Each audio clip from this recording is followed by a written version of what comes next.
લંડનનું Wembley stadium, હજારોની ભીડ અને સ્ટેજ પર આવવાના હતા ભારતીય સિનેમા સંગીતના બે સૌથી મોટા સ્ટાર્સ કિશોર કુમાર અને લતા મંગેશકર. દુનિયાને લાગતું હતું કે આ માત્ર એક મ્યુઝિકલ કોન્સર્ટ છે, પણ પડદા પાછળ એક અલગ જ કહાની ચાલી રહી હતી. એક તરફ લતા દીદીનું શિસ્ત અને બીજી તરફ કિશોરદાનો બેફિક્રો અંદાજ. કિશોર કુમારે પોતે આ કિસ્સો વર્ણવ્યો હતો. તેઓ લતાજી સાથે પરફોર્મ કરવા માટે ખૂબ ઉત્સાહિત હતા, પણ તેમને એક વાતનો ડર પણ હતો, અને એ ડર હતો લતાજીનું પરફેક્શન. લતાજી રિહર્સલ વગર સ્ટેજ પર પગ ના મૂકે, અને કિશોરદા એ તો મૂડ અને મસ્તીના માણસ. રિહર્સલ એમને ગમતું નહીં. લંડનમાં કુલ 3 શોઝ હતા, પણ આ બંને વચ્ચે નાનકડો જે ડ્રામા છે, ખટપટ જે છે, એ તો પહેલા શોથી જ શરૂ થઈ ગઈ. પહેલા શોમાં ઘટના એ બની કે વાત અટકી બંનેમાંથી એન્ટ્રી પહેલા કોણ લે સ્ટેજ પર પહેલું કોણ જાય. કિશોર કુમાર એક તરફ આમ જેન્ટલમેન તરીકે ઈચ્છતા હતા કે લતાજી પહેલા જાય, કારણ કે લતાજી કિશોરદાના સિનિયર હતા.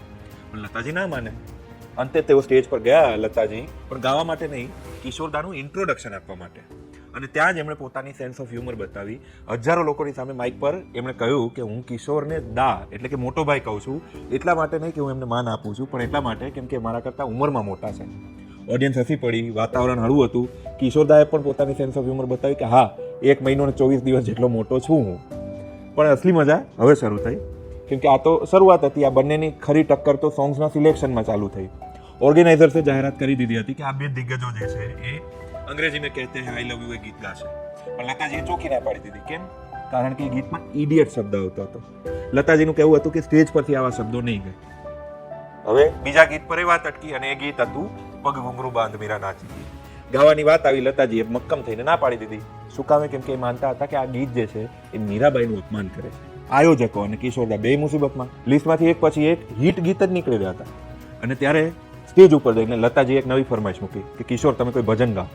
હવે વિચારો, કિશોર કુમાર એ હસતો કૂદતો માણસ, એમને અચાનક સ્ટેજ પર પબ્લિકની વચ્ચે લતાજીએ ભજન ગાવાનું કહી દીધું.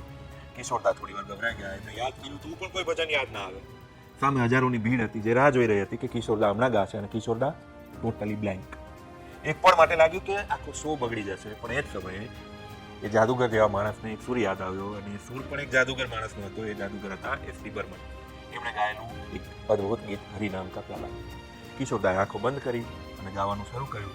કોઈ ઓર્કેસ્ટ્રાની કોઈ તૈયારી નહીં, અને માત્ર એમના પોતાના અવાજના જાદુએ આખા વેમ્બલી સ્ટેડિયમને શાંત કરી દીધું. એ દિવસે ભલે પગ ઘૂંઘરું ના ગવાયું, પણ કિશોર કુમારના એ ભજને સાબિત કરી દીધું કે સ્ટેજ ઉપર જ્યારે કિશોરદા અને લતાજી જેવા લેજેન્ડ્સ હોય, અને એ લેજેન્ડ્સ એકબીજાની મસ્તી કરવા પર આવે, ત્યારે મજાક તો થતી જ હોય, સાથે ઇતિહાસ પણ બનતા હોય.